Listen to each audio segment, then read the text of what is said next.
Yeah, so he came and stayed here for a few days, and we got to connect on a deeper level.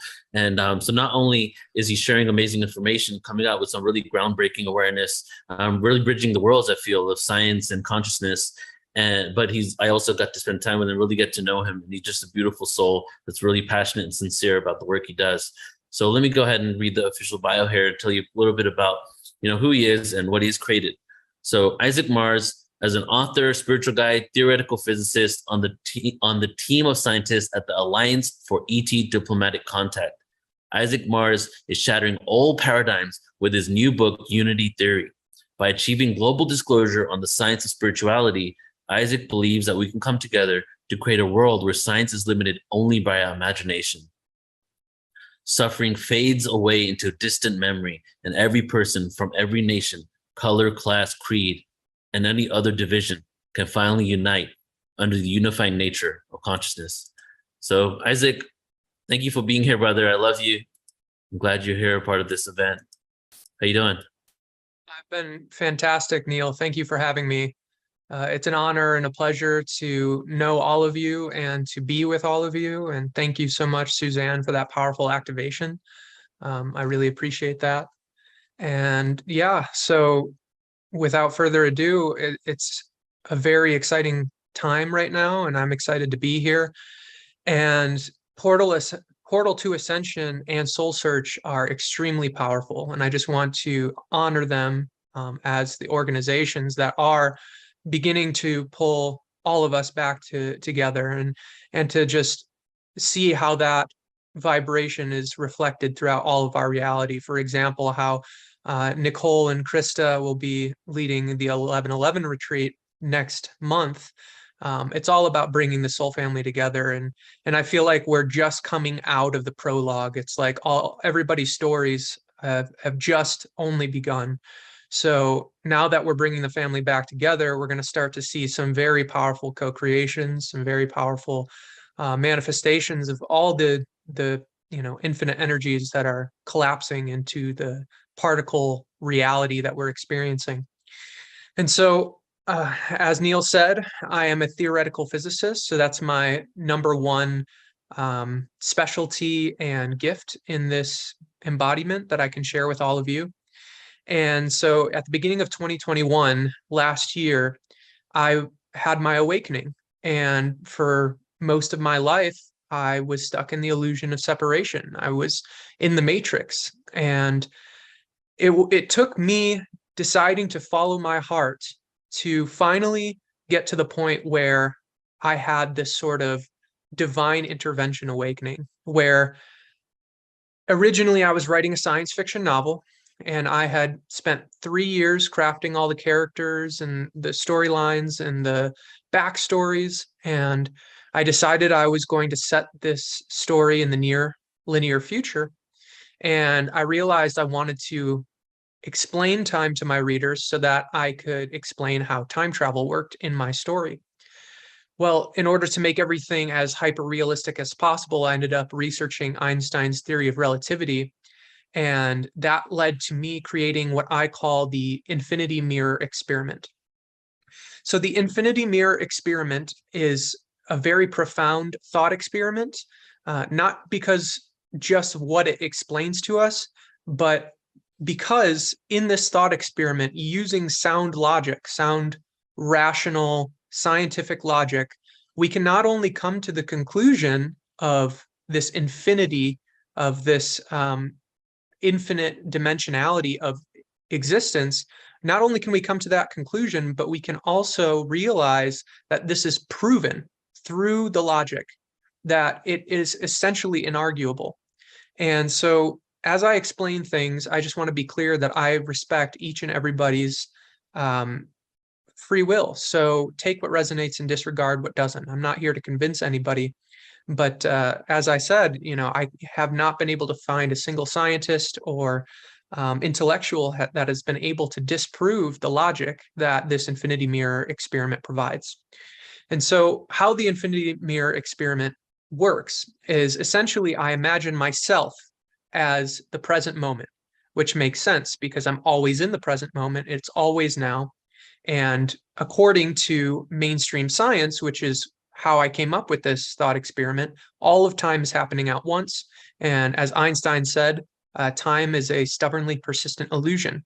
The past and the future don't exist. There's only now.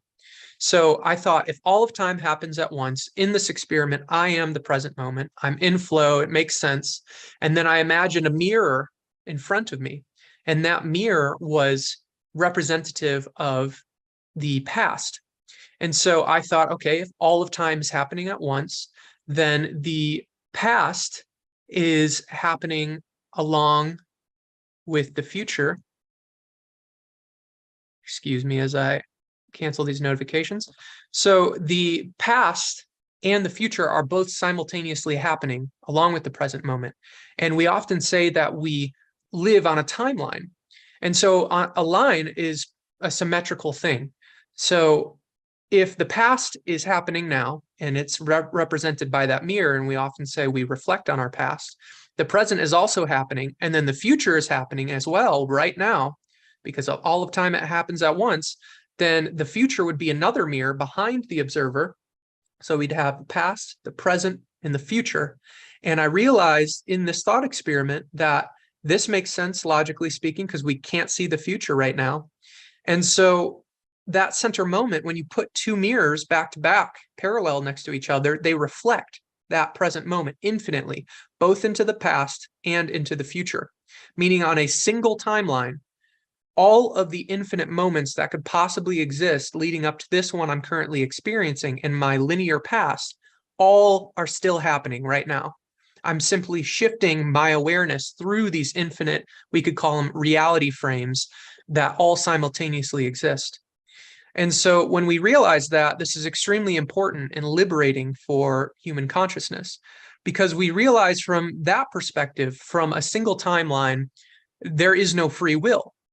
But then when we take things to another level and we look at the Mandela effect, which is something that millions and maybe even up to 1 billion or more individuals on this planet have experienced and corroborated, in which Nelson Mandela died in our childhood memories in the 1980s in prison. But in this current moment right now, all of our history in our news and everything that we can find, our media shows us that Nelson Mandela actually lived until 2013 in this reality, in this timeline. And so that kind of gives the show away, because if time isn't one timeline, then that means that there must be more than one. And so that's how we have our free will.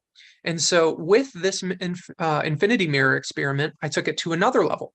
I said, if we have the past and the future, and that makes one timeline, well, in order to have more than one, to account for more than one possibility, more than one choice, that we would have to create multiple other timelines too. But that wouldn't be symmetrical unless all of the timelines encompassed that center point, that center present moment, which would create an infinity mirror sphere.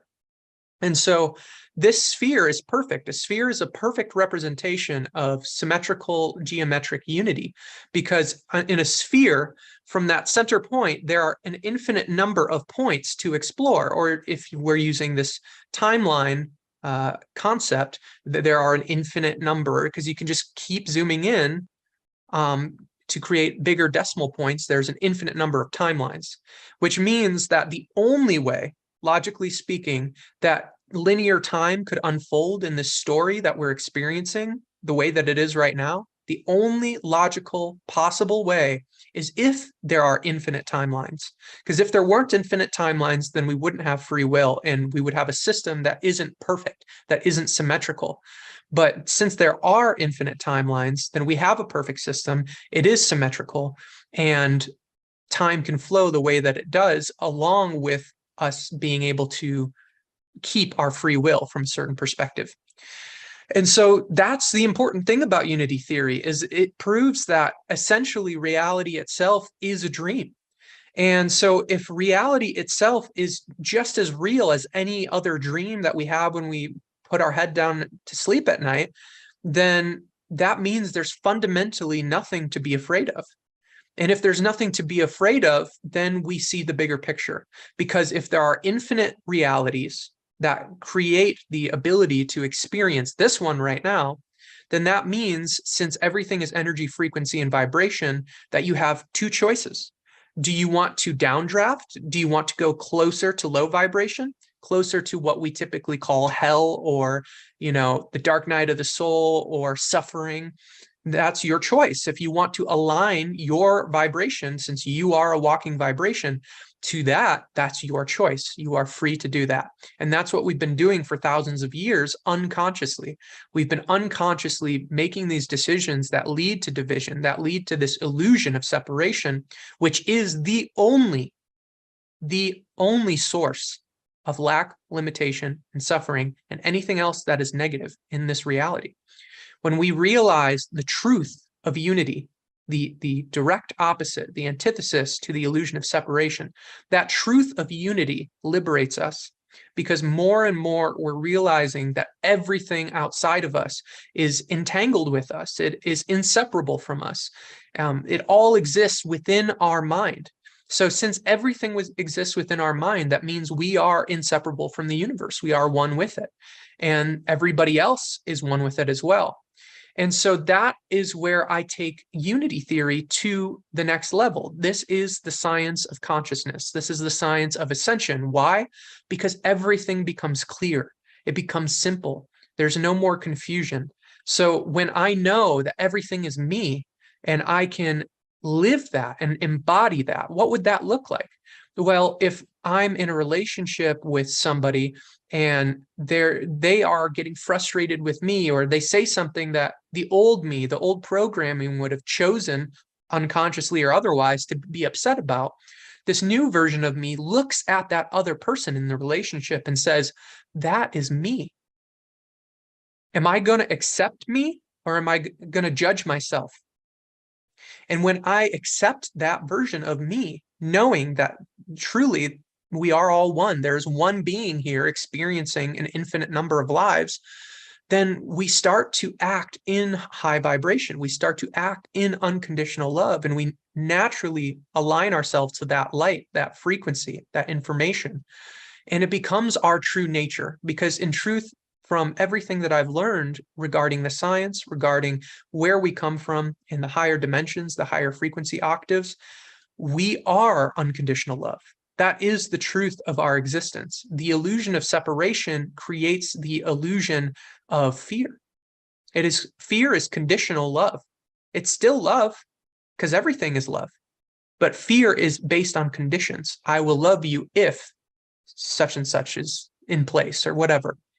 And so once you realize that fear is conditional love and unconditional love is the true divine love, that can allow us to reach those high levels of frequency, then everything starts to align in place.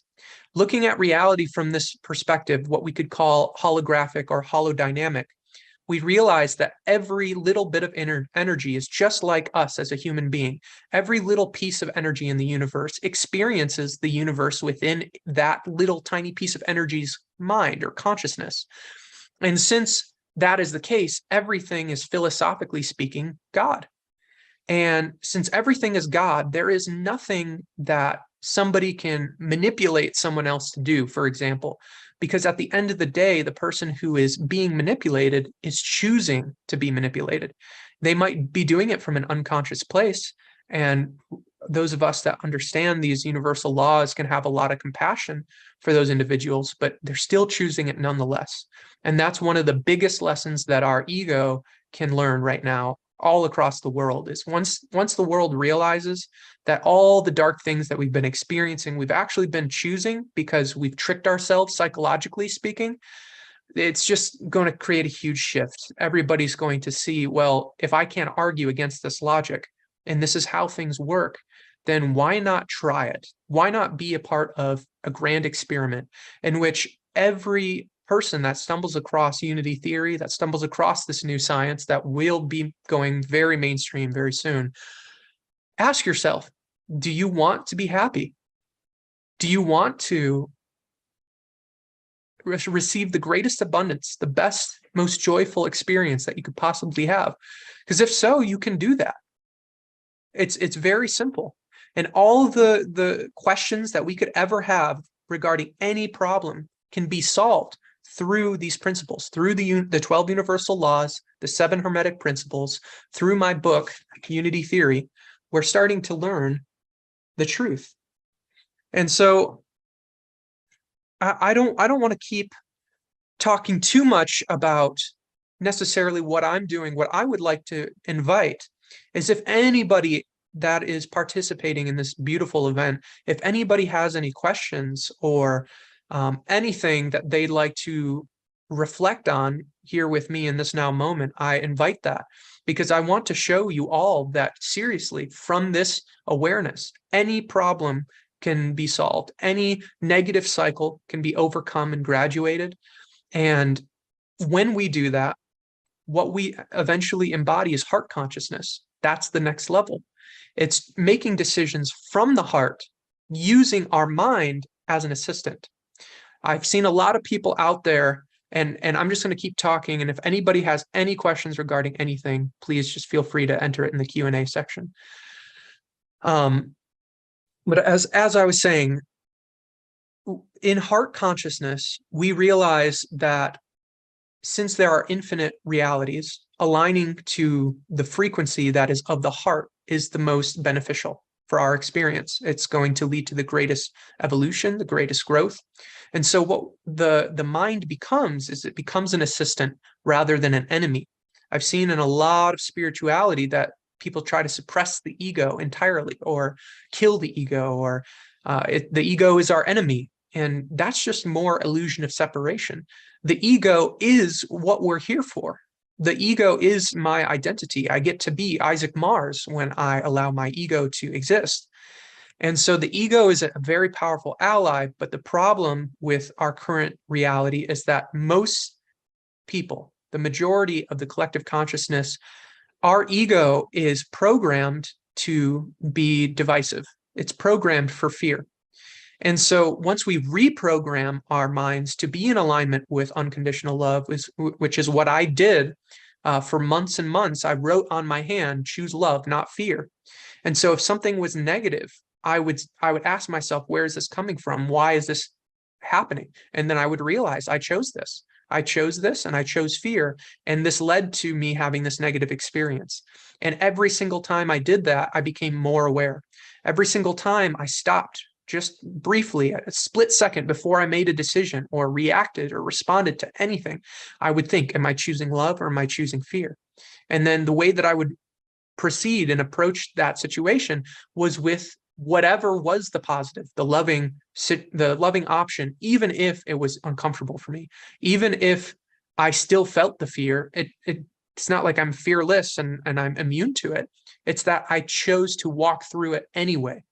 And when we do that, we accept more of ourselves. We open up to more aspects of us, and we become more of who we really are. When we realize that everyone is us, then we can tap into that unity and understand through concepts like in the book Holodynamics by Dr. Victor Vernon Wolf, one of my close friends and colleagues. In holodynamics, it's explained that everybody else in our reality lives within our consciousness, within our mind, as a hologram, essentially, a living hologram. And so the more people that we love, the more people that enter our consciousness in that single individual perspective and is integrated into their highest potential, their highest light, then that is more power that we are tapping into, because that's more of ourselves that we're accepting. And the more that we raise our vibration and accept ourselves and remember ourselves, who we really are, being everything, being God in this small fractalized form, the more that we expand our vibration, our consciousness, our experience, and our authority. Authority is the biggest one, because when you watch movies like The Matrix and you are watching Neo stand in front of all those Agent Smiths, they're all shooting bullets at him, and he, with his authority, stops the bullets in that famous scene called Bullet Time. That is the authority that I'm speaking on. That is what we are capable of, and very realistically so, because all of the TV shows, the movies, they are portals into these other dimensions, these other infinite realities. Neo is just as real as you and I are. And so that means if Neo is just as real as you and I are, then that means you are the one. You can stop bullets with your hand, but you can only do that once you fully remember who you are. When you're walking in your power, in your authority, and work through and transmute all of your fears. How do we transmute things? We experience that energy. And so the way that we can open up our vessel to having more light is by allowing those low vibrational emotions and energies to rise up and to accept them, not to push them away or run from them, but to accept them and love them and forgive ourselves for choosing those things, because that's what we did at the end of the day. We chose everything that we experience. And when we accept that, we take back our authority and very powerful things begin to unfold. And so I'm getting a question in right now from an anonymous person. How do you think a shift to a higher dimension on planet Earth would change our physical experience? That's a beautiful question. And I love that this was asked, because everything that we are experiencing right now is anchored into this timeline by prophecy. And prophecy is much more than what we have been led to believe. For example, I believe that TV shows and movies are prophecy. Once you start to watch many of them, and it's one of my favorite pastimes, so it's sort of the way that I can see what is going on in the collective, you can see that there are many, many patterns that are all interwoven throughout all of our movies and TV shows. And so a shift to a higher dimension on planet Earth, in my personal opinion, in my experience, what I've been shown from my full potential self or my higher self, is that we already exist in that dimension. We already have a body in that dimension. But that body, from what resonates with me, is this body. But it's this body in a nonlinear experience that exists in parallel to this one, which is confusing, but that's essentially how the universe works, is everything is the one. When I'm looking at another character, that character is still the same actor. It's still the same I am, the same universe that's playing that role. And so our higher selves, our full potential selves, already exist in fifth dimensional consciousness. And all it's going to take is for us to continue to choose unconditional love over fear every moment, first towards ourselves. That's very key. And then towards everyone and everything else. And the more that we do that, the more that we will refine our consciousness. This has been happening to me firsthand. The other night, it must have been a Kundalini experience or something, because I felt all this new energy flowing through me. And so once we get to the point, which is inevitable, it's statistically inevitable, the more that we align to these higher frequencies that lead into the upper octaves, we will begin to ascend.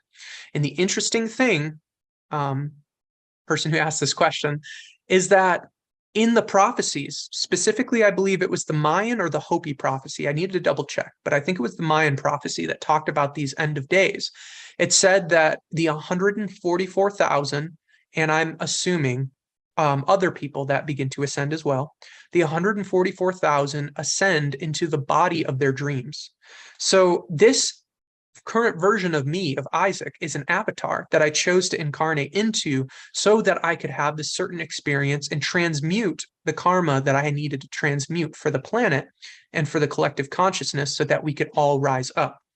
But this body is a body that I chose into for these certain lessons so that I would receive certain programs throughout my early childhood that I could transmute.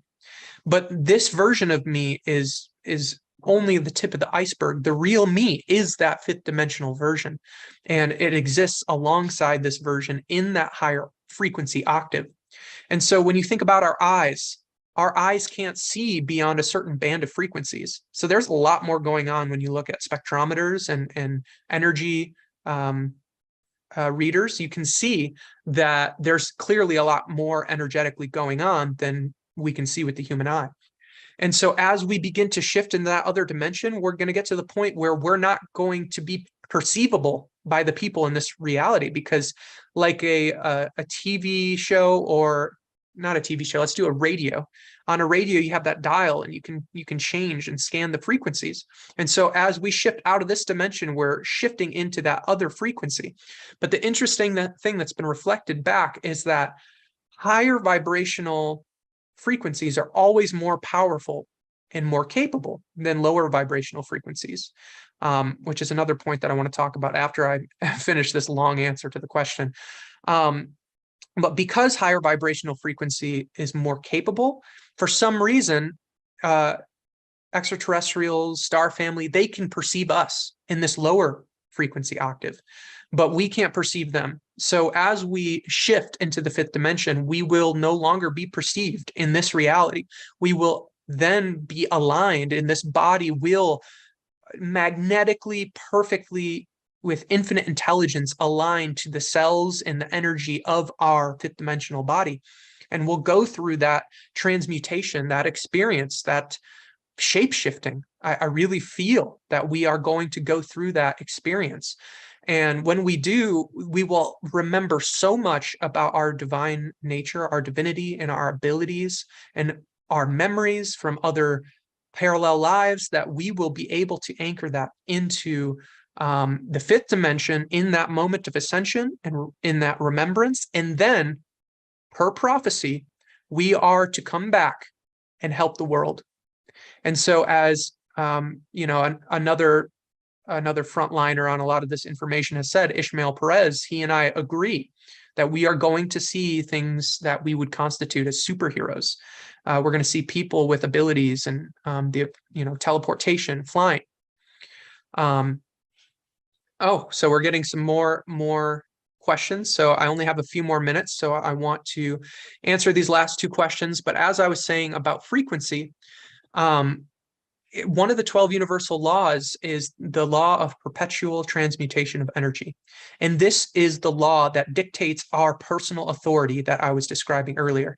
So the higher you are in vibration, the more power and authority you have over anything that's of a lower vibration than you. For example, I was in Chicago, Illinois after my awakening, and my family swore that I was losing my mind because I was claiming to be furthering Einstein's work and solving these universal problems.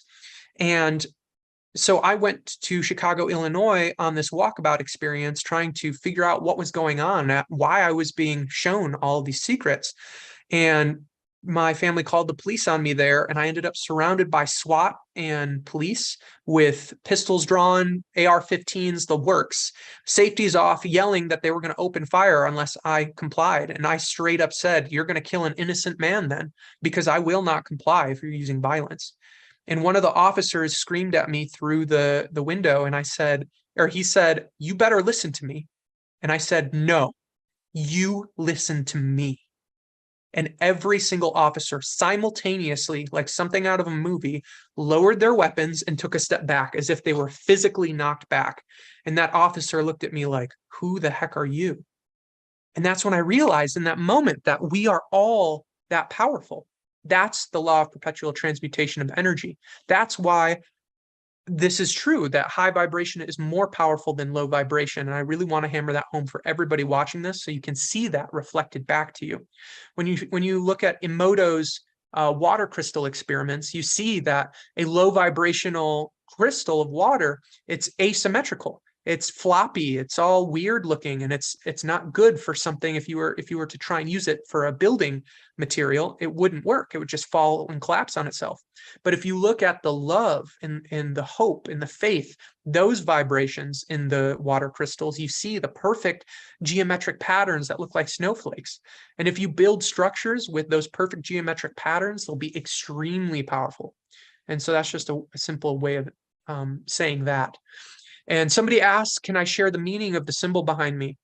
And so, yes. So as I awaken to the truth of my soul's mission here, I've been learning more and more about the symbol after it was already created. So I could make a whole 10-minute section of what this symbol means in all of its entirety and symbolism. But for me, it's very simple. It's bringing spirituality to the earthly realm. That's what I'm here to do. That's why I go by the moniker, the Crimson Eagle. because the crimson is the earth, the root chakra, the red. I know that not everybody's on the same page in regard to feminine and masculine energies, but to me, red represents actually the feminine energy and blue represents the masculine in my reality. And so that red energy is all about tapping into the feminine energy, which is the quantum. It's the infinite possibility. That's another important thing that I really need to hammer home before I end this, is that the left brain, the masculine, the story, the particle version of viewing reality, it's very limited. It's how we get lost in stories. It's how we lose ourselves in the matrix. Right brain is feminine. It's feeling, it's emotion, it's connected to the heart. And so the right brain has been suppressed for thousands of years, because if you do that, then you get people on a hamster wheel going around in circles in their dramas.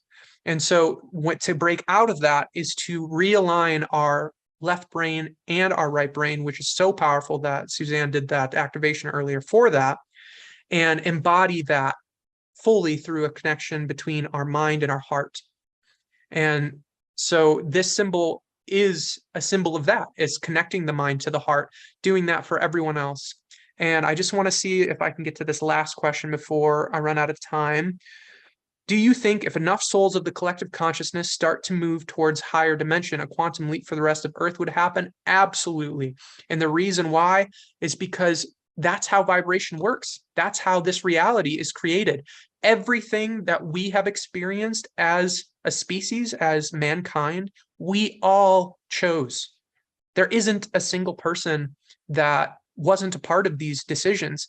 And did we all choose it consciously in this human perspective? Not necessarily. Most of the planning was done behind the scenes with our soul in the higher dimensions. But nonetheless, that's what we did. We chose this, and we chose to carry the vibrations we carry. But the more that we choose the illusion of separation, the more that we recreate the battle, war, murder reality. And the more that we align with love, the more that we create healing, the more that we create unity consciousness, and we tap into that feminine infinite potential. And what that looks like is walking into a coffee shop that you've never been to, but you suddenly get the intuitive, push to go. And then you walk in there and you end up talking to the person that is the missing puzzle piece for this big manifestation you've been working on for years. And that's when we start to just trust our intuition, our guidance, our body, our heart, and our excitement. And so, I've answered the three questions that I can see right now. And I know that I'm scheduled to be ending soon. So I just want to check in and see if anybody on the panel has any questions or what. Thank you so much, Isaac. Not a question, but a couple comments on what you're sharing, and maybe you can elaborate on it a little bit to close out here. I really appreciate just the way you put things in perspective in regards to the fear, right? How fear is a part of love too. And it's interesting because if we all came from oneness and even duality and darkness and fear, everything came from that infinite singularity, that oneness, then therefore everything within the spectrum is a part of the one, right? Mm-hmm. So it's just a reframing of having to fight against something to transmuting it to go back to the light where it originally came. So that's what I kind of got from what you're sharing there. Right. And to close with that, a lot of the programming that I've seen that stops us from reaching those higher potentials is the idea that we're messing up or making mistakes. But that's one of the things that's holding us back. If we just let go and we say, no, it's okay if I choose fear. It's okay if I get angry and lash out and get low vibe, because then we're accepting those parts of us. But then when we accept those parts, that's when we can use our higher awareness to feel through that emotion, open up our vessel to more of the lighter energies, and then we are no longer bogged down or limited. And so, again, I just want to thank everybody for being a part of this. Thank you, Neil. Thank you, Portal to Ascension. Thank you, Tangela, Nicole, and Soul Search. Thank you, everybody, for watching this. Thank you for being you. Thank you for following your heart and remembering who you are and stepping more into your power and your authority. And if you want to learn more about the science and the first theory to publicly solve gravity, dark matter, and dark energy, check out my book, Unity Theory. You can get it for free or for love donation off my website. Or if you want to contact me directly, you can get a physical copy. And I'm also on YouTube as The Crimson Eagle. Instagram, The Crimson Eagle, and Facebook as Isaac Mars. I'd love to connect with anybody willing to enter unity consciousness, co-create together, and build New Earth. So thank you all for being here, and much love.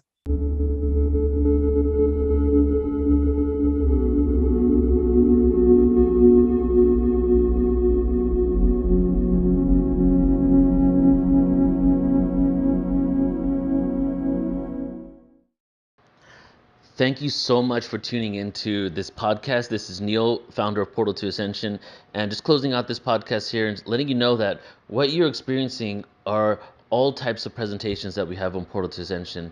Such a wide variety, different audio clips from conferences that we do, and then other interviews that we have also on our YouTube.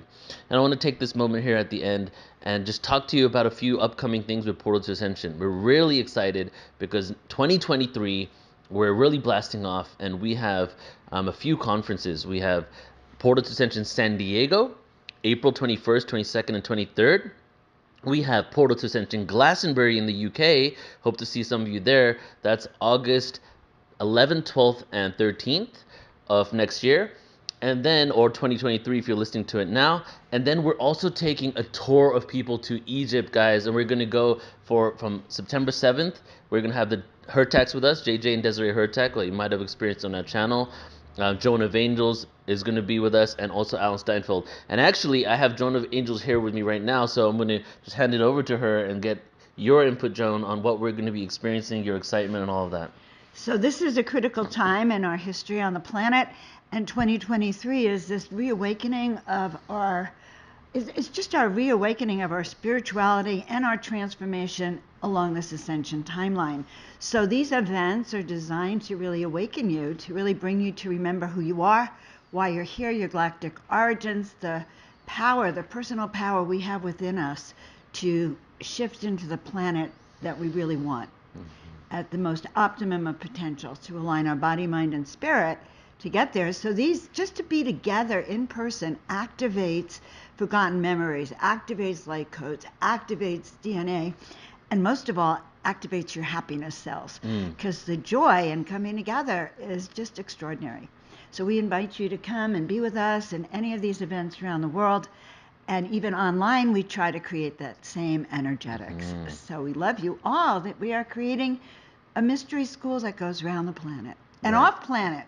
Exactly, yes. And just a few websites for you. So firstly, of course, the main website, portaltoascension.org. We'll have everything there. You can sign up and get 1,000 plus, well, it's over 3,000 at this point, hours of free conscious content, like a streaming platform where you can browse and all of that.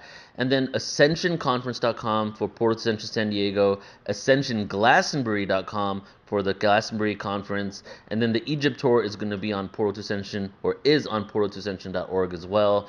So some beautiful, amazing experiences. We're really blasting off. It's time to get exponential. We've been exponential, but now the exponential curve is going even higher, because it's really time for us to remember who we are, tap in our true potential, and make some change on Earth that's creates betterment for everybody, right? And that's why we're doing what we do. That's why this podcast exists. So excited to see you guys there. AscensionConference.com and Portal to Ascension.